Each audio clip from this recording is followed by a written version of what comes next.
Welcome into the best in paranormal podcasting. This is Darkness Radio. I'm Tim Dennis. Folks, we've got a very interesting, very good show in store for you today. A different topic, a topic I love addressing, and that is the area of dreams. We're going to get into your dreams today and figure out how we can treat ourselves through dreams. Our guest today, Linda Yael Schiller, who's a psychotherapist, consultant, supervisor, and trainer in Watertown, Massachusetts. We're going to talk a little bit about how we can get into PTSD and treating PTSD through your dreams, trauma, and whatnot. And we're going to figure out how to do other things through your dreams as well throughout the program. And she's got a couple of really interesting books we're going to talk about. I need to address a couple of things first before we get to that, and we'll tell you a little bit about Linda in a moment. But first, folks, I told you yesterday when we were on Supernatural News with Bruiser that we've got a new sponsor on the program that'll be coming on board next week officially. Just want to update you a little bit about the fact that Lumi Labs is a new sponsor on our program. They sent us some gummies, some CBD hemp gummies that have just a tiny bit of THC in them. They're called Microdose. And I tried my first one last night. As you guys know, I'm a chronic pain patient. I've got a few broken vertebrae, and I've got some bulging and herniated discs as well, all over my neck and back, as well as some other pain issues and Charcot foot on top of that. We've gone through the laundry list before. We don't need to keep going through it again. But yeah, so I tried my first one last night, and believe it or not, took away quite a bit of pain. I had a pleasant experience with it. The great thing about it is it doesn't give you a high, which is wonderful. That's what I'm looking for. I'm looking for the pain relief without the high, which is exactly what I got. And I had a great night of sleep, which I'm proud to announce. It was exactly what I was looking for. And I want to tell you more about Lumi, but we'll get into that next week. That's what we'll do with that. Just a reminder that the Microdose gummies are an organic gummy infused with real fruit. It's vegan friendly. It's gluten free. It's made with lots of love, of course, which we love about that. They're also not your typical CBD hemp gummy. Fundamentally, that's what makes the gummies unique, is that they contain a little bit more THC than other hemp gummies, but less than the maximum allowed by federal law, which is less than 0.3% THC, which is derived from industrial hemp. That makes it safe, reliable, and accurate doses of THC, which makes it legal throughout the entire U.S., which is huge. That means you can ship it to all 50 states. So that comes from Lumi Labs. We'll tell you how to get them next week. So that's what we'll do there. One other thing, I know on social media, I sent out a prayer and healing request for our friend Jan Goldberg, who's a huge paranormal investigator, a good friend of the show. Unfortunately, Jan lost her battle. She succumbed to cancer this past week, and we're saddened here at Darkness Radio to report that our friend Jan has passed away. So we thank you very much for sending out your prayers, your thoughts, your good vibes to Jan, to try and get through her battle with cancer. We ask that you take those prayers, those thoughts, that healing that you're sending out for Jan, turn that good feeling towards her family now. Send it out to her brothers and her sisters, her family, her parents, and especially her husband and her son. They need your thoughts and your prayers more than ever right now. Please do that for us here at Darkness Radio, for her family, more importantly. Jan's family really do need that, because she was such a light in their life, and they really do need your thoughts and prayers right now to get through this difficult time. We appreciate that, and do it for us, your buddies here at Darkness Radio. Let's get into our program, shall we? We've got an exciting one today. Linda Yael Schiller is our guest. She's an MSW and LICSW. We'll find out what those titles mean. Psychotherapist, consultant, supervisor, and trainer in Watertown, Massachusetts. By integrating traditional therapeutic styles and techniques with expressive energy psychology and body-based modalities, Linda is able to provide support for healing at all levels of the self, mind, body, heart, and spirit. Her philosophy of treatment incorporates both deep healing at the source and practical coaching for daily life issues and dilemmas. Linda works from a psycho-spiritual and body-mind orientation. Potential clients can expect an individualized approach to their needs and to be met with warmth, respect, and a wide range of therapeutic options available to best help them reach their treatment goals. Linda also works deeply with dreamwork and offers a group dream circle, individual consultation, and training for professionals on working with dreams. She's designed several innovative methods for dream work, and we'll talk about those methods today on the show. She's got a couple of different books we'll talk about as well on the program.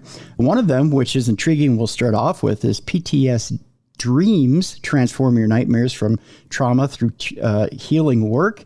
There's a second book, and we'll get into it later in the program, Modern Dreamwork, New Tools for Decoding Your Soul's Wisdom. Let's welcome to the program, Linda Yael Schiller. Linda, welcome to Darkness Radio. Thank you, Tim. Nice to be here. Good to have you, Linda. I want to start out a little slow and ask you, mainly as a psychotherapist, how you got into the modality of dream work and working through dream work. I noticed through not only listening to you on your appearance on Coast to Coast AM, which is a great program to hear you through, but kind of looking at you online and kind of reading up a little bit on you, that you take a Jungian approach through your work. How is it that you decided to go through dream work, and what drew you to dream work? It's a great question. So there's several sort of layers of answer which correspond to doing dream work, because there are many layers of working with a dream. Mm-hmm. So from an early age in my life, I was always attracted to the spiritual side of things and investigated and explored a variety of spiritual practices and traditions throughout my childhood and my adolescence and my adult life. And had always off and on paid attention to my dreams, but not in a very serious way. After I lived in Israel for 5 years. Oh, okay. And had a very powerful connection with the land while I was there, and experienced, both when I was in other parts of the world and there, what's called a waking dream experience, where you're awake, but you're having a sense of whether it's deja vu or synchronicity or that sort of tingle of recognition of, oh, this is more than just what it seems. Mm-hmm. So I started connecting with sort of archetypes and symbols in waking life, as well as attending to dreams. And then in my studies, MSW is a social work degree. Okay. You would have wondered what those letters were. And LICSW is simply the licensure, the licensing out at a professional level. Uh-huh.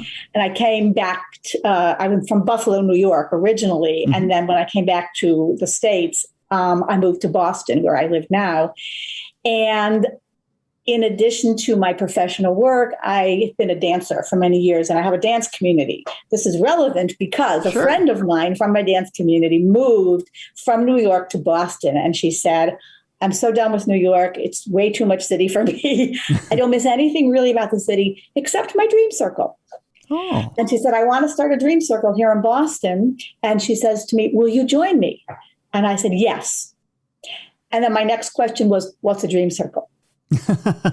So my highest self, if you will, or my gut intuition told me to say yes, even before I knew exactly what it was. And that's kind of how it started. And then I've been working with this group of women. There have been 4 of us now. We've been together for, 35 years. Not exactly the same people, because some people have kind of come and gone, but, this core group now has been together for at least 30 years. Oh, wow. And that's how it started. So then I read and I studied and I learned and I practice it in my psychotherapy practice with my clients, because I have a deep appreciation for both the conscious and the unconscious mind. So I know there's more going on under the surface, whether we're talking about psychotherapy or we're talking about where the dreams come from. And so I've always been attracted to the Jungian style, because he pays a lot of attention to this spiritual element of dream work. But I use a lot of different varieties and methods of working with dreams. I'm not like a one-size-fits-all. So I incorporate body-oriented, embodied dream work and focusing and constellation work and a whole lot of different ways of working with my dreams, as well as putting together some methods of my own. That's great. Let me go back to the experience in Israel, if I can. So you go there, you have this feeling of familiarity. I mean, to put it a little mildly. Well, I'll kind of dumb it down a little bit. Do you experience now? Some psychotherapists will use hypnosis to go back and do past past life work. Do you believe you can access past lives through dream work? And have you accessed a past life in Israel through dream work? So it's an interesting question. I do believe that our soul it's not just one and done, right? That we don't come into this body and that's it. When this body dies, the soul is gone. So my personal belief system is that the soul is eternal, so that we come back around in different incarnations, sometimes in the same family system and sometimes in different ones. So then there's reincarnation or holding the energy from our ancestors. And then there's past life experiences that may not be in our direct lineage. Okay. So the question of have I ever had a past life experience or through dreams? I have, but not necessarily, well, in Israel, but also other places as well.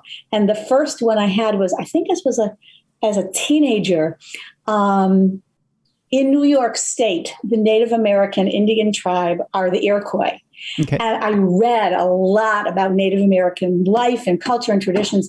And I was sure, and I still don't doubt it, that at one point, that was my first experience of my memory in a past life. And when I was younger and I had longer hair, I used to make myself 2 braids and sort of put them and see myself, because I'm blonde, so I wouldn't be Native American, but I would imagine what it would look like if they were Black and I was a Native American person. And I think that was my first experience with kind of feeling that sort of sense of connection with a past life. And then there's been a variety of other things, both when I was in Greece, because Greece is very, very ancient. And I remember once, we were climbing a hill and then I looked down and I had that sense of like the land was shimmering, and I looked down and it's like, I've been here before.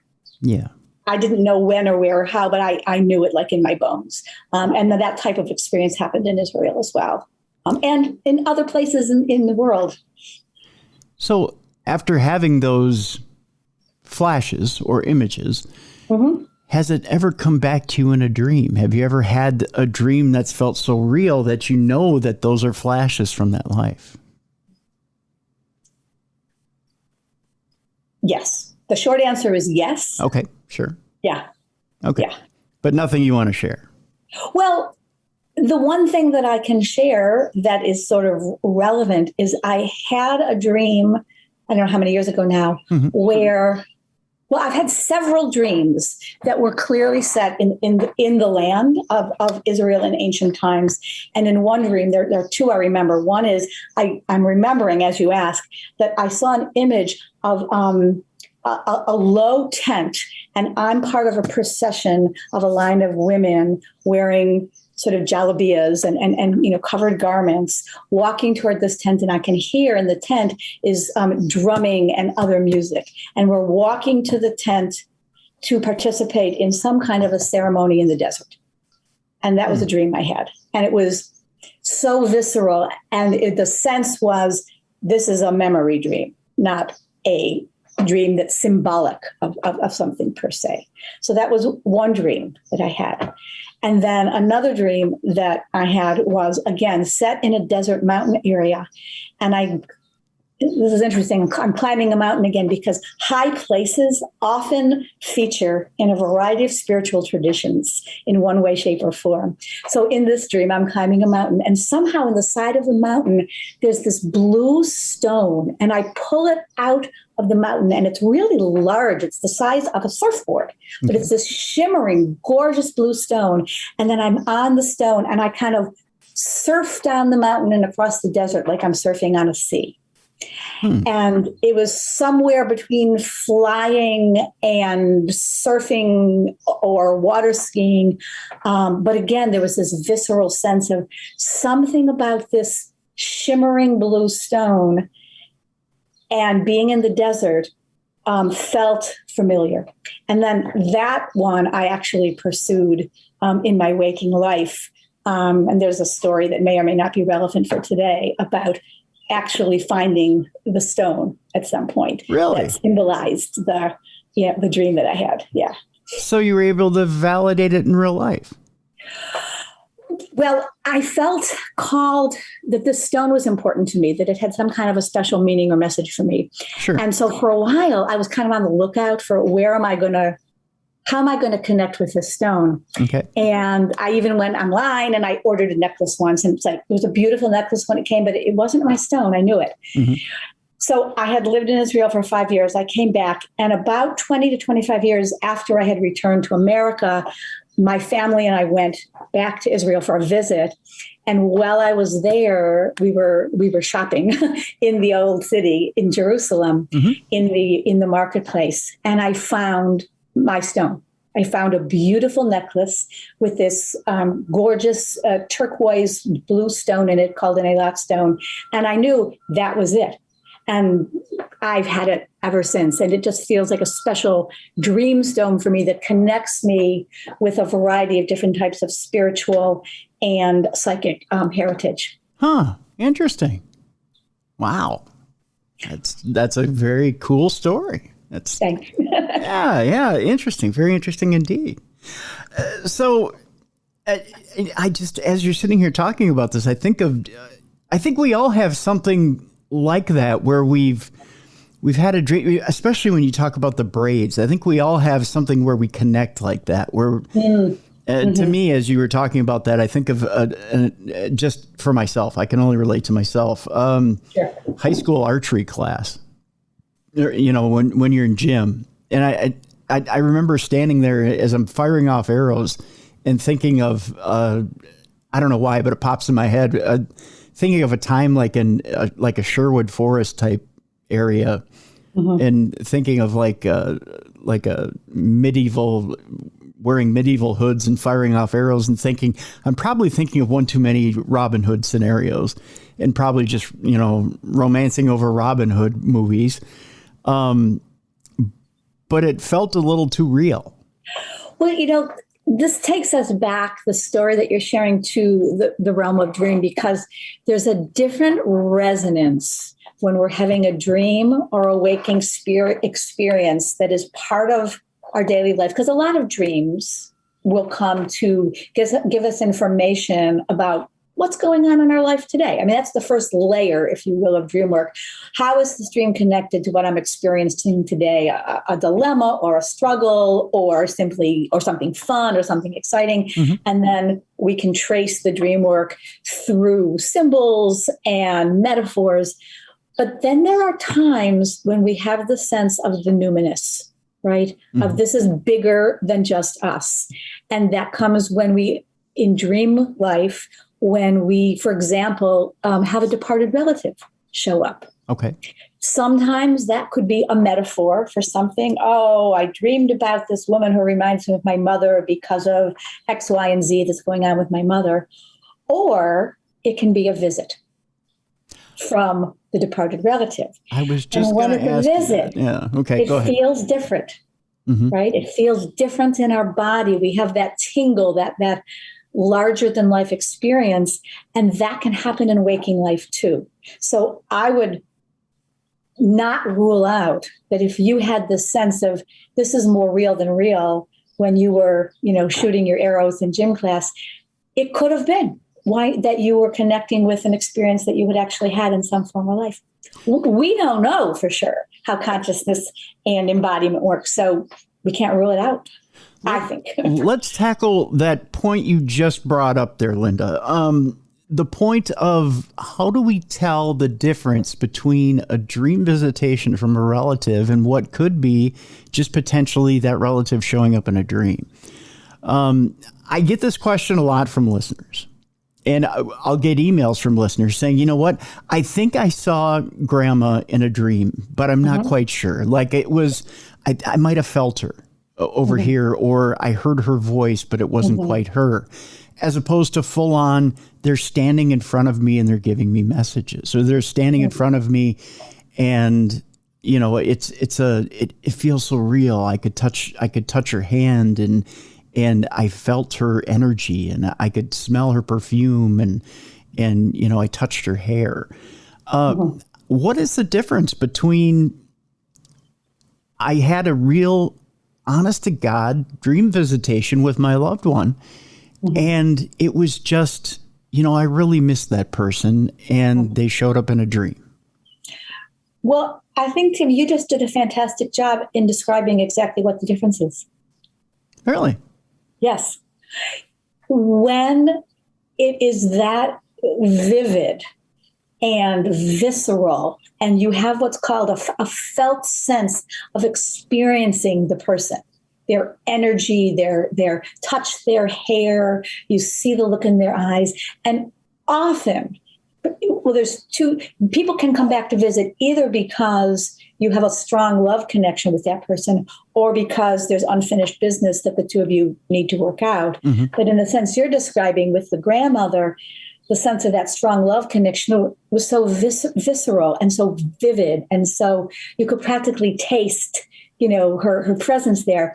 That is that's the sign of this was more of a visit than a dream image that came as part of a story, which had symbolism and metaphor and meaning, but is different than the spirit or soul of the loved one coming to have an encounter with it.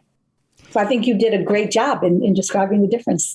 Thank you. I rarely get compliments. I'll take that as a compliment. You know, that's probably a good lead into the first book that I want to talk about with you here today, Linda, and that is PTSDreams, Transform Your Nightmares from Trauma Through Healing Dreamwork.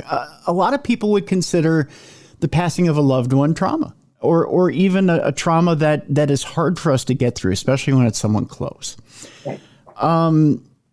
And trying to work our way back through that, people will do whatever it takes to try and get through that. And a lot of times that's a lifelong trauma. We don't necessarily heal completely through that. We can lessen the pain from that loss, but we never truly get through that. Is there a way through dream work that we can lessen that pain? It's a really good question. So I want to first differentiate between grief and trauma. Sure, please do. Because the loss of a loved one is a part of everyone's life. It's a part of the human experience. And I think in our Western world, we don't do a terrifically good job in recognizing the stages of grief or the process of grief, and it becomes pathologized instead of normalized. And I think other cultures do a much better job keeping their loved ones around. I'm thinking in Mexico, for example, with Day of the Dead. I mean, every year on the anniversary, Day of the Dead, people go to the graves of the ancestors and they bring them gifts and they have a picnic and they talk to grandma and to their mom. And it's just what they do, right? In China, you know, the ancestors are revered and there are altars and there are conversations with the ancestors and they're part of daily life. They're consulted. If someone was doing those things in our Western culture, you know, they might get a diagnosis instead of support. True. So first, what I want to suggest is that grief and loss are part of our life. And when we lose a loved one, we don't ever get over it, right? And I don't know that that's a bad thing. Necessarily. We don't want to live with pain and suffering, of course, but to have a sense of missing that person and feeling the love connection, even if we're sad, that's not trauma in my book, right? Okay. Trauma is something we're struggling with, we're suffering with. It was a negative experience where we felt out of control, where we or someone else was harmed or injured.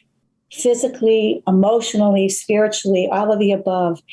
And that's trauma. right? And not everyone who goes through trauma develops PTSD, right? Right. Because PTSD is post-traumatic stress disorder. So we can have reactions and feelings following traumatic events in our life and then move on and heal without developing PTSD, right? Mm-hmm. So ideally, that's when our psyche is doing the healing work, including our dream life, that we need to do, and we get the support we need and the belief we need and the connection we need. Then we get past the traumas and our life isn't defined by it anymore. So when people said to me, how do I know, right, if I'm healing from my PTSD or not, or if I'm healing from these traumatic events or not, is what I tell them is that when it's just a memory, you remember it, but you're not affected by it. You're not having anxiety attacks. You're not feeling depressed. You're able to live your life and you remember it happened, but there are no negative emotions connected with that memory anymore. That's the hallmark, basically, of healing from PTSD or from trauma. From trauma, correct. Yeah. What do you say to someone who can't separate the difference between grief, depression, and trauma? That I have work to do. Okay. Because let's bring it back to the dream work for a minute. Sure. If you're dreaming of a departed relative and the feeling in the dream is warm, loving, connected, you may still wake from that visit or dream feeling a sense of loss or sadness, but you're also going to feel some kind of a delight or a connection or this sort of warmth of having, had another chance to connect with your loved one. If the visit or the dream leaves you feeling fearful, anxious, worried, depressed, that's a symbol or a sign, rather, that there's unfinished business. There's something that you haven't yet worked out with this departed person. And you have an opportunity to do that with dream work that you might not have had in life. Because you can go back inside the dream. And I have one way of working with dreams that I talk about in the new book, which is, it's now available for pre-order, but it'll actually come out to be published on September 8th.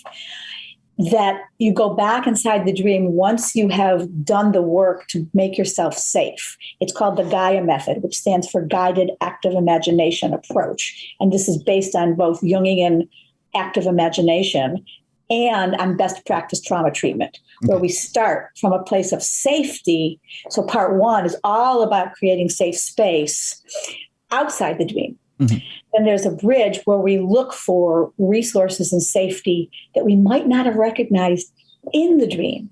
And once we're sure we have enough resources, we then can go back into the dream, dialogue with the characters, re-dream the dream, bring resources in that you or the other characters in the dream needed so that you have a different outcome.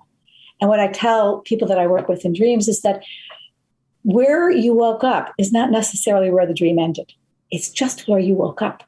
So you can continue to dream the dream forward in your waking life after you've awakened. And that's part of the work of healing from, if you do have PTSD, or as you said, you can't tell the difference between grief, depression, and loss.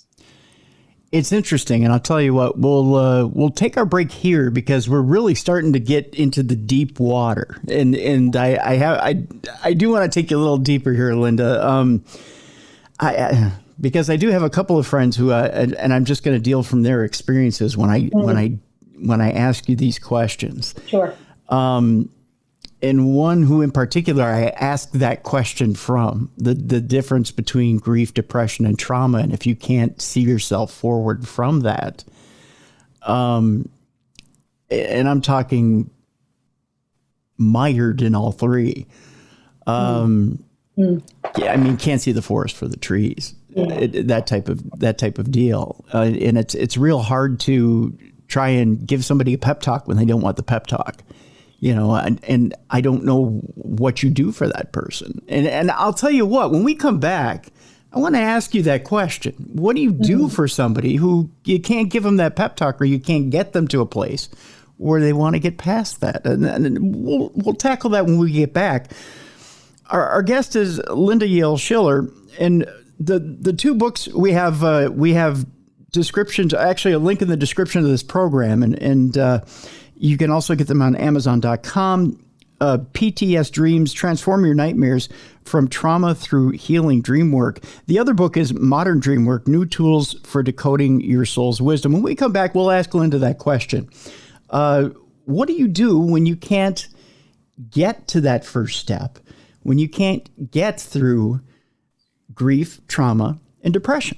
We'll do that when we come back. You're listening to the best in paranormal podcasting. This is Darkness Radio.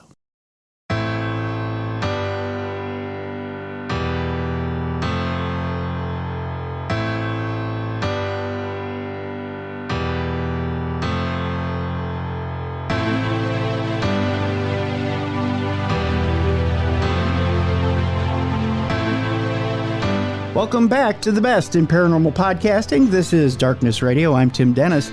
Our guest is Linda Yael Schiller.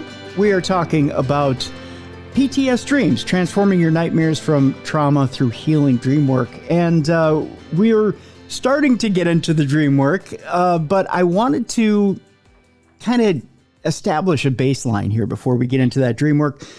So I was asking Linda before the break, when you have somebody who needs to take that first step, and Linda was starting to get into that, but when you have somebody who doesn't want to get through grief, depression, and trauma, if they see everything as trauma and they can't see the forest for the trees, when they can't take that first step, when they don't want to accept the fact that there is light in the world, when they don't want to,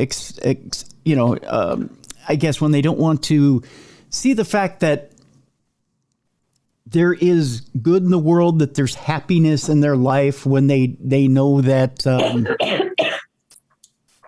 I'm fine. Okay, you're good. Okay, when they know that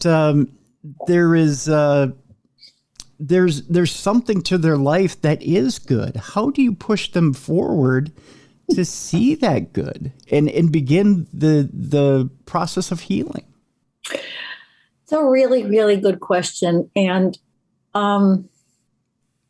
first, I would, if someone is in this sort of stuck and down a place, I would want to refer them to a really good therapist or have them connect. And I don't know if this friend of yours is doing any healing work of their own right now, but sometimes it's bigger than what someone can do themselves, or even with all the best well-meaning friends and family, it does take professional help sometimes. Mm-hmm. So I want to make sure to say this is, not something you necessarily like try at home.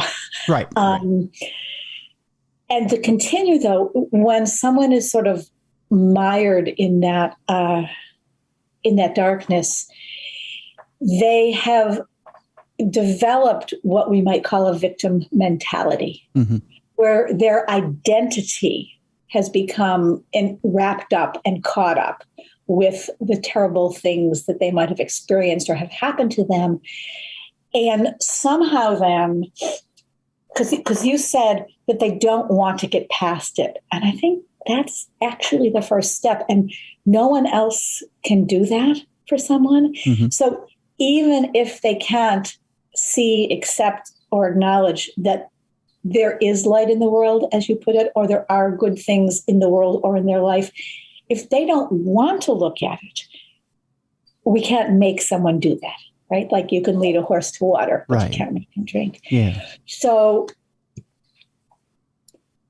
they need to come to a decision that they'd like their life to be different than it is before it can be, right? Because you've heard this, the phrase maybe, energy flows where attention goes. Yeah.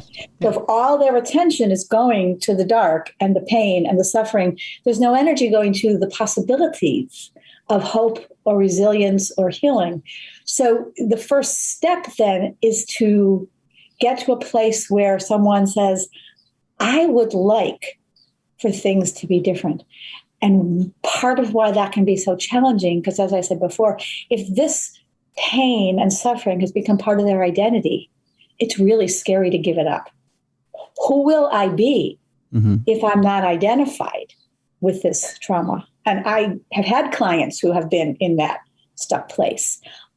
So the work is, first of all, to help them recognize, and this is where the psychospiritual, for me and my work and my dream work, the psychospiritual element comes in, is can they imagine, can they acknowledge, can they accept that somewhere, somehow, there is a spark of the divine in them, no matter what has happened in their life, and that spark is connected with other people and with the healing energy of the universe. So it may or may not be I say the G word, right? Whether it's God or not, the universe, the force, the energy, whatever, we would call that. Can someone acknowledge that there's a potential possibility for them connecting with that, both in themselves and outside themselves? That's one place to start. And then if we take that into dream work, some people can't even imagine it or can't even wrap their minds around it in their waking conscious life. It's just too much to grok, right? Too much to compute. The dreams then become a potential backdoor into the healing realm. So with the guidance and help of someone who is familiar with dream work and can help them work with the dream, they can go back inside the nightmares that they have, or the bad dreams that they have, or the painful dreams that they have, and begin to work in either both outside the dream or inside the dream with the characters and the images and the landscape and the energy. Because we can kind of fool our conscious mind by saying, well, this isn't real, right? This isn't your life. This is your dream. So sometimes then the conscious mind is willing to accept the subconscious as sort of a separate reality and do the work over here, like on the side, so to speak. But we know that we are an integrated body-mind system, and our conscious and our unconscious are intricately related, including through our physiology and our body. So if we make a change in one aspect, we can then affect a change in another aspect. So by doing the healing work inside the dream, we begin to get resonance in the waking life. And actually, in my book, I have a couple of examples of how I've done that with people. You brought up an interesting scenario, and I want to throw this scenario at you too, Linda. Our former governor here in Minnesota, who Jesse Ventura, had a line in Predator who said, "I ain't got time to bleed." And there's also another personality type that you just brought up, is the person who wraps themselves in trauma, who's almost proud of it, the fact that they survived it, right, who makes it a part of their personality. What do you say to the person who is proud of the fact that not only have they survived it, they think they've conquered it, but it turns out that trauma is what's weighing them down from becoming more than what they ever thought they could be? Part of the healing process is to move from a victim stance to a survivor stance.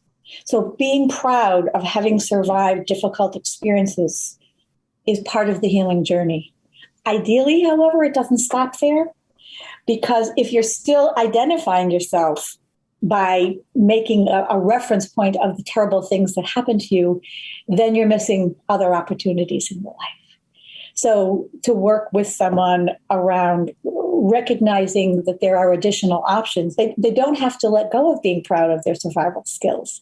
But part of the question is, are the skills that they learned in order to survive still really serving them today?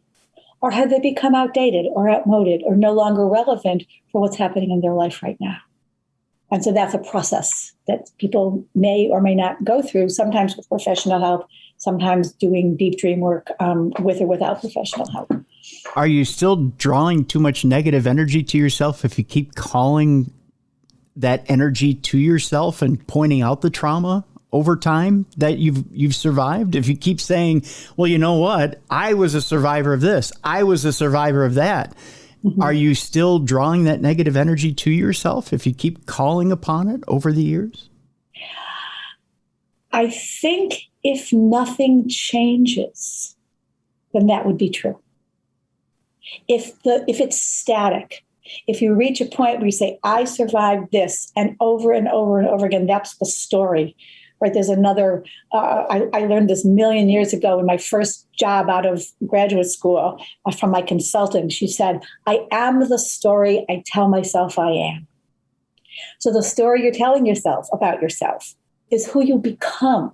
So if you're telling yourself a story, I'm a survivor of trauma and look what I have overcome, that's great.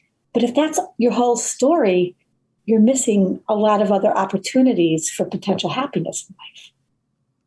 So really the story is I am what I want to be, not what I was. Yes. And that takes hard work, and it's not easy.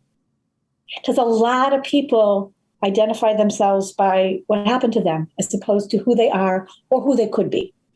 There's a word in Hebrew, which is kavanah, and kavanah means intention. Mm-hmm. So the word at its root, kivun or lekaven, means to point yourself in a direction. So if I'm going east, my kivun is east. If I'm going north, my kivun is north, my direction. Mm-hmm. So we start with pointing ourselves in the direction we want to go into.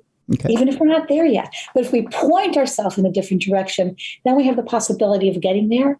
But if we only point ourselves in the direction of our past and our trauma, that's where we'll keep going. Interesting. So let's say I am your trauma patient, and I come to you and I say, Linda, I've been through a lot in my life. I've had pardon my language, I've had the crap beat out of me. And I need to figure out how I'm going to do this, but I want to get treated by you, and this is what I want to do.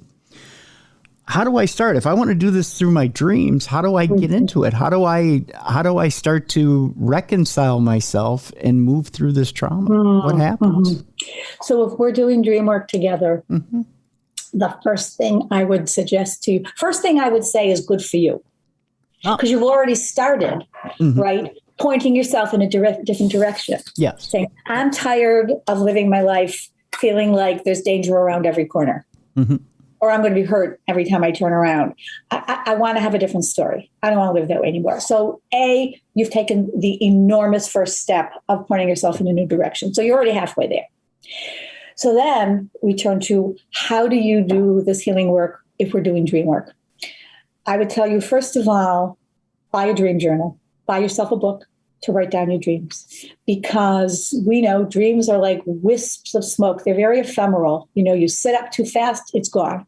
If we don't anchor it down some way, we will forget many, if not most, of our dreams, because we know that we dream. Everyone dreams 5 to 7 dreams every night, because that's our REM cycle. But few people remember 5 to 7 dreams a night. And many people say, I don't have any dreams at all. So the truth is they have dreams, they just don't remember dreams. So one of the best ways to remember it is you get a journal and you make a practice of recording your dreams. So that's number one. And then number two is you can have an orientation to call in healing dreams, or to call in the kind of dreams that you want to heal or to work through or to reconcile whatever your issue or struggle is in life. And this is a process called dream incubation. And dream incubation is an ancient practice. It goes back at least to ancient Greek times, but way before that. But in Greece, they had the temples of Asclepius. And when a pilgrim would come to the temple of Asclepius, they'd come for the specific purpose of having healing dreams to heal, whether it was a physical or an emotional injury or pain or trauma in their life. So they'd journey from all over the world, and they'd come to this temple, and they'd meet with the priests or priestesses there, and they would have some kind of a cleansing initiation before going into the temple. And then they would sleep at night in the temple and have a dream. And the story is that the priest and priestesses would let loose in the temple these little yellow snakes. And the snakes would slither around and whisper the dreams in your ear at night. And then when you would wake up in the morning, you would tell the guardians of the temple your dream, and they would help you interpret and understand what it means.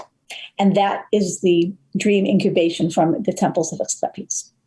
So we don't have to have snakes slithering around us anymore. No. There are many ways to have a healing dream. So, but the principle of Preparing yourself and planning to get information through your sleep in your dreams is the same principle. So you can use that same dream journal and write down. You can spend 5 minutes, you can spend a half an hour. Write down what you want. I'd like a dream to help me heal X, or I'd like a dream to help me figure out Y, or I'd like a dream to help me let go of my attachment to Z. If you end your writing with a question, the more clear and specific you get the question, the higher the likelihood is that you'll understand your dream right away.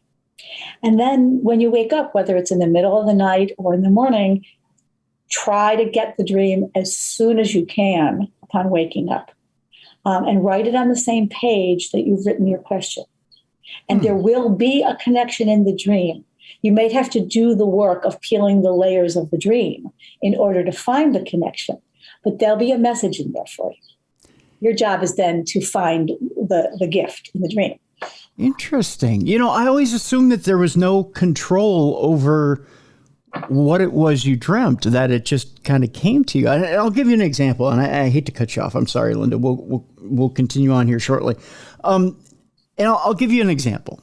Mm-hmm. For years and years and years, and I want your opinion on this. I can only assume what it is. I'll tell you what I assume it is, and then you weigh in with your professional opinion. I bet it's going to be a lot different than what I think. As my body is breaking down, I also didn't tell you off air that I have Charcot foot, which if you ever want nightmare fuel for yourself one night, look up Charcot foot. It's spelled Charcot. It's very French and very, very gruesome. So this is like an illness process in your body. Yeah, it's either people with diabetes or MS get it. It's less than 1% of diabetics get it. Okay. But essentially, your ankle bones weaken from neuropathy if you're diabetic, and then your leg bone goes through your ankle and through your foot. If it manages to make it through the foot, through your skin, you lose your leg below your knee. Yeah, but the pictures are on Google are real fun. If you love horror movies, it's a great thing. So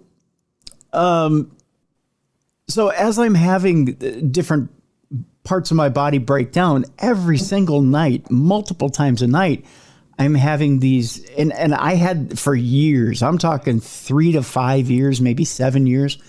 Every time I close my eyes, I'm having dreams that I'm just, again, I apologize for my language, I'm getting the piss pounded out of me by whatever it is in my dream. I could be having a fight with an alien. I could be having a fight with, I could be in a boxing ring and just be getting decimated by my opponent.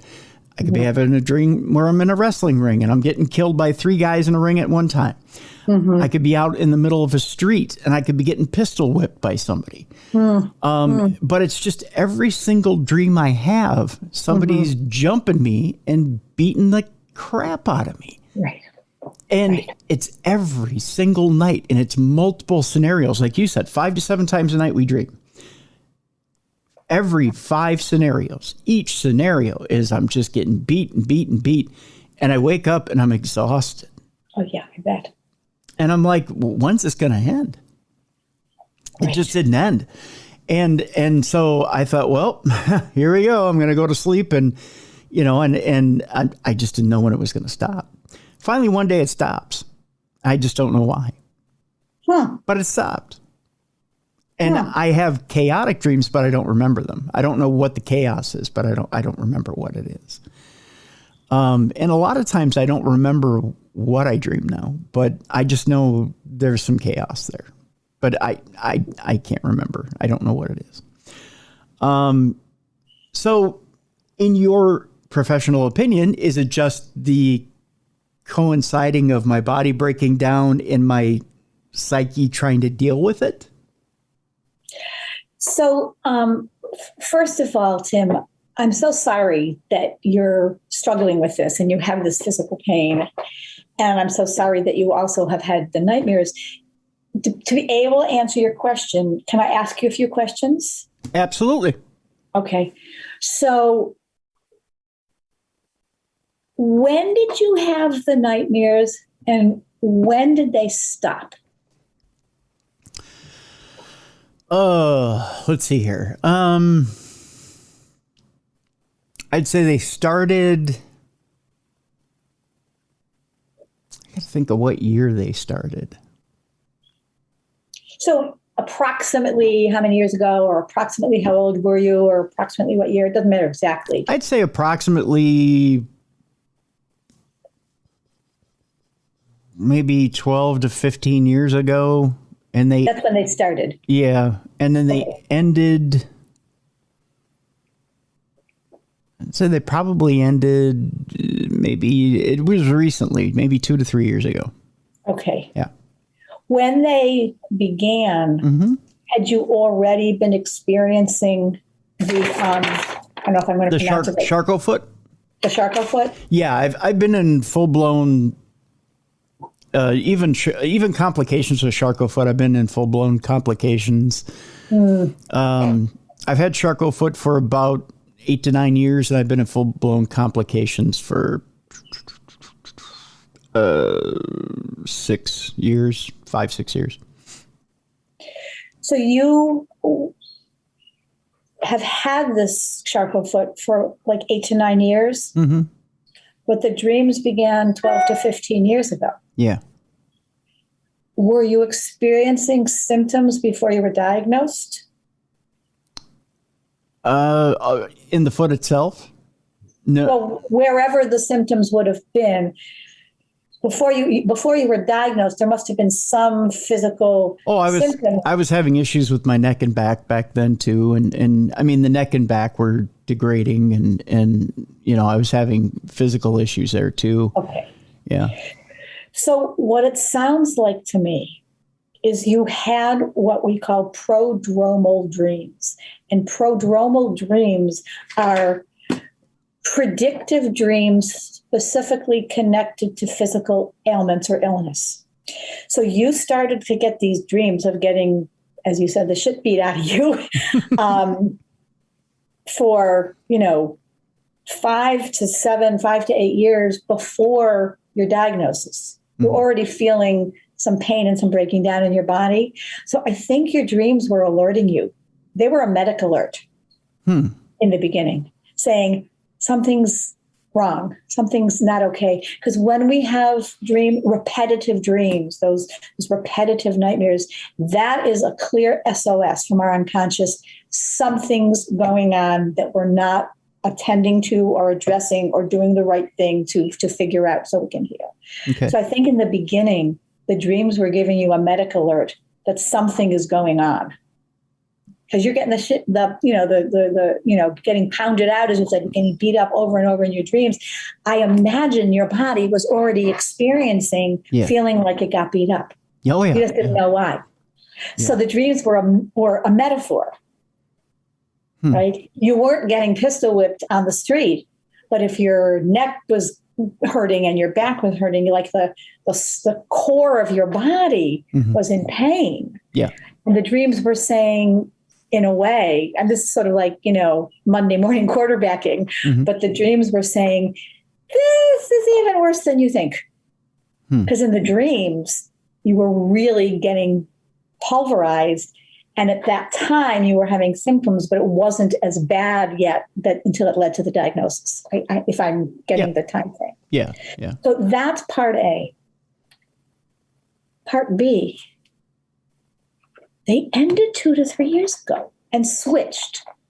What have you been doing differently, or what happened in your life that caused the switch? Because you did something differently so that you're not haunted by these same, being, beat up dreams anymore.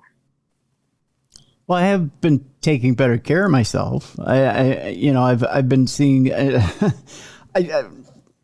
I don't really talk about it on air anymore, but I will. Whatever's comfortable. Sure. This is your privacy. So, taking better care is enough, if that's what you want to say. Yeah. Yeah. I don't know that.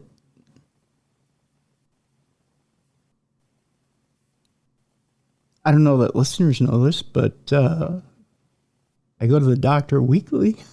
Yeah. Yeah. Yeah. I've been really struggling with this for a long time. I can see why hearing about PTSDreams, would be something that resonated for you. So you did something better for yourself, whatever, and probably more than one thing, somewhere around 2 to 3 years ago. And whatever you've been doing, whether it's doctor's visits or medication or acupuncture or herbs or THC and CBD or D, all of the above, or prayer, whatever you've been doing. Oh, yeah. Yep. Has helped. Yep. It's a combination of things. It's a combination of diet, of doctor's visits, of just trying to all around better take care of myself. Because, I know that, it's a slippery slope if I don't, So whether or not you can reverse or stop the course of the disease, you certainly arrested it, at least as far as your dreaming unconscious knows. Mm-hmm. Because you're not having nightmares anymore. Now, there's more work to do, right? Because there's still chaos in your dreams. Yeah. Right? And we don't have the time to go into exactly. the details. Yeah, and it's not about me either. So, yeah. Well, it's a little bit about you because this is your show and you invited me on. So you get to have like the front row seat, But for anyone, that's a sign that you're doing the right thing. When your nightmares begin to shift into something not nightmares. When we see the pattern change, that's a sign that we're on the right track. That's a sign we're on the right track. When we see the pattern of the upsetting dreams shift into something that becomes less and less upsetting rather than more and more upsetting, then we know we're on the right track. And then our job is to figure out as best as we can, what are we doing right that works? Yep. And continue to do that. And then what else is our system calling for to get even more grounded and even more solid and even more peaceful and free as much as possible of pain and distress? Yeah, I guess that's the key. It's hard to. I mean, I know, you hear, I think a lot of people push off body, mind, spirit because they go, well, my body's just fine. I can't imagine my mind and spirit are connected to my body. But until you go through it, you have no idea how much everything is connected. That's right. Yeah. That's right. And really we know for a fact that there are many, many illnesses they're called psychosomatic, but that doesn't mean they're not real. They simply mean that the stress and the upset that we've experienced in our life is affecting our bodies. True. Asthma, digestive disorders, certain heart conditions, skin disorders. We know for a fact, stress and trauma affect us physiologically. So when we can reduce the stress and trauma in our life in a variety of different ways, our physical symptoms abate. Just one example, right? IBS, irritable bowel syndrome. Yeah. There's no medical basis when that's the diagnosis. But what the docs say is, in addition to changing your diet and paying good attention to your physical health care, they say, do meditation, reduce your stress, change your job, do enjoyable activities in your life. And the more you can do that, the better you're going to feel. True. Very true. And you're absolutely right about that. So with that being said, and I think I know we haven't covered the entire dealing with trauma and using dreams to heal you through that. Again, the book is there, PTSDreams, Transform Your Nightmares from Trauma Through Healing Dreamwork. And we encourage people to go out and get that book. I have you here, want to talk about decoding your soul's wisdom and talk about what is there and the Pardis method for focusing on multiple layers of meaning so that you can entangle complex or confusing dreams? I know that there's dreams out there that we have these dreams and we go, what was that about? What exactly does that mean? We have these dreams that maybe we assign meaning to them when maybe we shouldn't. And maybe there's something deeper there that we really should be listening to. Are our dreams really harbingers of things we should be listening to? Are we receiving messages through our dreams that are telling us more about ourselves? Can you explain to us, first of all, what the Pardes method is? Sure. So the Pardes method, the word Pardes is, again, because I'm a student of Kabbalah, and a lot of my dream work has some sources there, some of the languaging. So Pardes has several layers of meaning. And what it is, literally, it's an orchard. Okay. So in Hebrew, the word Pardes means orchard. It's used as an analogy for the Garden of Eden. So those are two layers of meaning right there.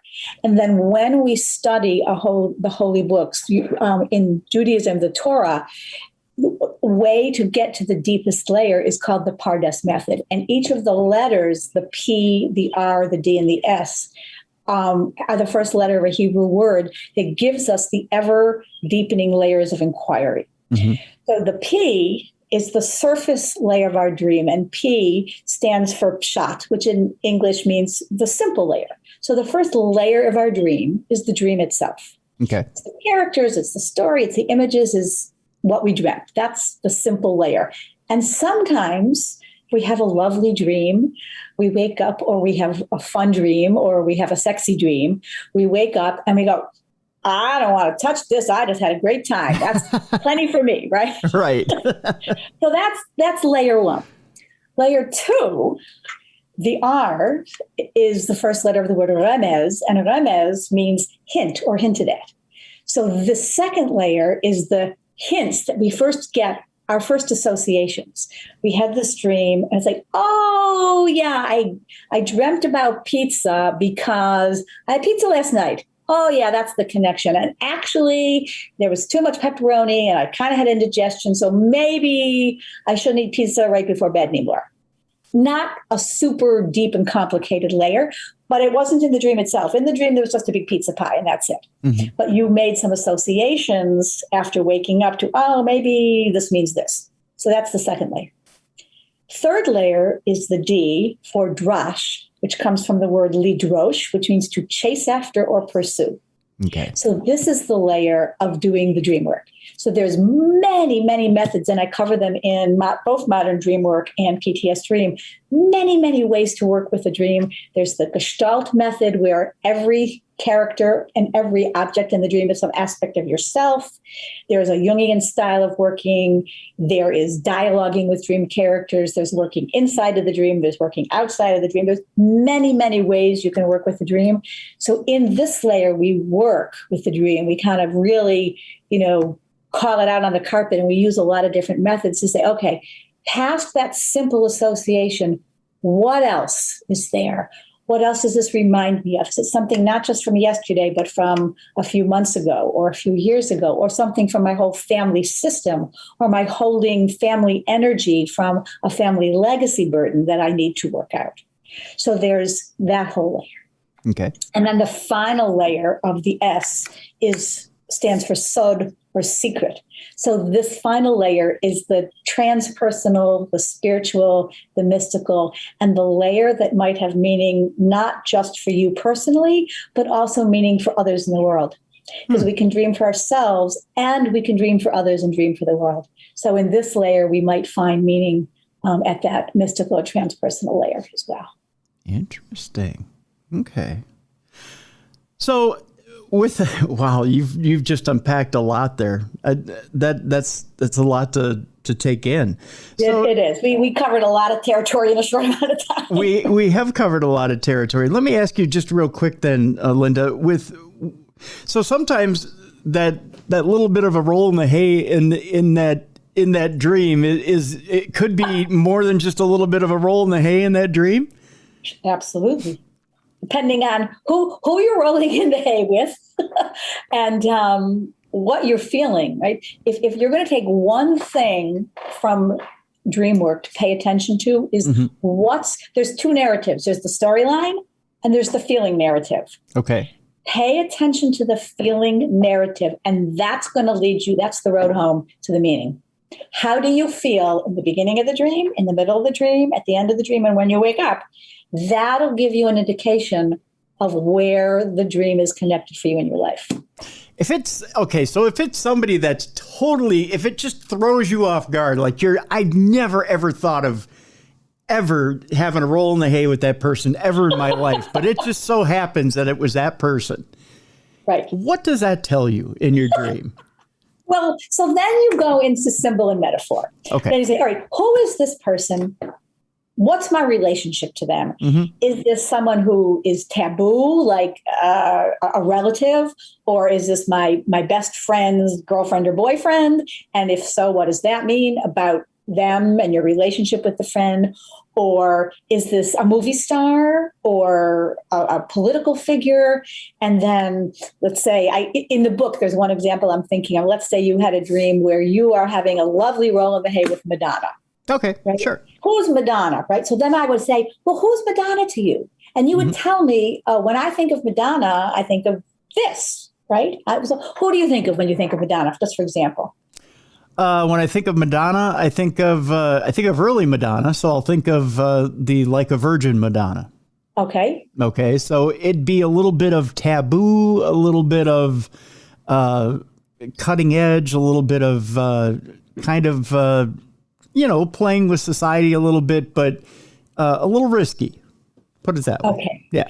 So you have a number of different associations. One is a spiritual figure, a virgin who is the mother of Jesus Christ. That's the original Madonna. And then we have the pop singer Madonna, who is kind of on the edge, and she's kind of risque, and she's very sort of sexual energy about her. Yeah. And then we get to play with the word itself. Madonna. Is there any play on words? Do you know someone named Don, for example? Sometimes it's a play on words like that. Okay. But we go through all the possible meanings, and then I ask you, which one resonates with you?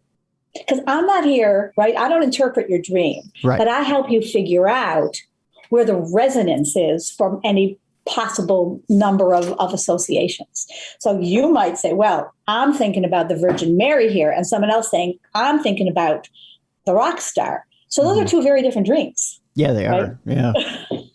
Yeah, that's interesting. That's very interesting indeed. So let me ask you this. Okay, so we've gone through dream visitations. We've gone through past lives. We've gone through rock star sex dreams. But in all that, can we have, and now this is the other one, that the last one I do want to go through, a dream with the divine. So a dream with spirit guides, a dream with, I want to even go so far as angels, or even a dream with the creator themselves. Do you believe that we can resonate on a different level in our dreams and possibly go between, I don't want to say go between worlds, but maybe even go between worlds, and actually get to that level where we could maybe even have that visit with someone we're not supposed to have that visit with yet? Well, I don't see why we're not supposed to have that visit, right? Because depending on your or the listener's orientation, what's the soul anyway? What's the spirit anyway? Is it that spark of the divine within all of us that enlivens us? What's the difference between being alive and dead? Some spiritual traditions would say it's because we contain the spark of the divine, of eternal life within us, right? Whether or not you believe in reincarnation. And there are many manifestations of how do we connect with powers larger than ourselves. And this is part of healing from pretty much anything that we struggle with. How do we connect with resources that are bigger than us, that are more healing energy from? So people do have connections with angels or with spirit guides or with totem animals or with some spiritual or mystical figure from their particular religious tradition. So at one level, there's a metaphor there. But on the other level, who are we to say, I think, that that's not an encounter with a healing holy force? Right? I don't question it. Right? Me and Einstein were on the same page. Einstein was a big believer in God. Just saying. Yeah. Right. So if one of the premier scientists of our generation says, yeah, there's powers out there that we don't understand, and there's some divine force that is helping me think about, the physics of the world, who am I to, challenge that? That's true. That's true. And actually, that's a good place to leave it, I guess, Linda. I've really enjoyed our conversation today, Linda. I really have. The two books that are out there, folks, that you want to order, and that we have a link in the description of this program to: PTSDreams, Transfer Your Nightmares from Trauma Through Healing Dreamwork. The other book, Modern Dreamwork, New Tools for Decoding Your Soul's Wisdom. Folks, we don't have enough time in a program to be able to cover the material that we want to cover, but by all means, they're in the books there. Linda, you also have a website. Should we give people the website too? Sure.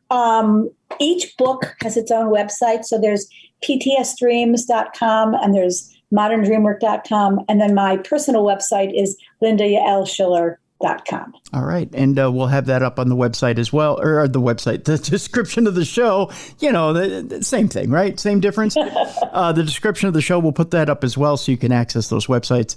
And you take appointments too as well? I do. Right now, I am doing dream work with people. I'm not taking on new clients because I'm super busy right now, but I do a lot of teaching. I train. I'm a member of a wonderful organization called IASD, which is the International Association for the Study of Dreams. We have a big conference coming up in July. Okay. And so what I'm doing now is really focusing more on the dream work element of my practice. All right. Well, we'll point people your way for dream work. And again, folks, check out the two books. And again, it's fascinating stuff. I'm always fascinated by what we can learn through our dreams and that portal, if you will, that exists within our mind that we can really learn more about ourselves. Linda, I want to thank you so much for joining us today. My pleasure. Thank you for your really great questions and observations. And as I say in one or both of the books, may your dreams bring you home to your highest and best self. Oh, thank you so much, Linda. Folks, I want to thank you so much, too, for joining us for another great week of Darkness Radio. It's been a great week, and we've had a great week of shows. Join us again next week here on Darkness Radio. We're going to have the Ghost Brothers on next week. I can tease that much for you. We've got the Ghost Brothers on. We're going to talk Fright Club on Discovery Plus. And we've got some other surprises for you next week as well as we roll into the Independence Day week. So, again, take care of yourself, take care of each other. The world, for some reason, has turned to kind of a colder, darker place. We don't want that to happen. We want you to go out there and help somebody this week. If you see somebody in need, take an extra minute, help your fellow man or woman. Get out there and just do a little something extra for each other. If you do that, it makes the world a little bit better place. And we've always got an extra minute or an extra hand for somebody out there. And by all means, we can do it. We can do it. We can turn this thing around, and we can be there for each other. If we do that, we'll make the world a better place. If you don't do it for yourself, do it for your buddy Timmy. That's all. I know I'll do something extra for somebody this weekend as well. So we'll see you next week right here on the Best in Paranormal Podcasting. This has been Darkness Radio.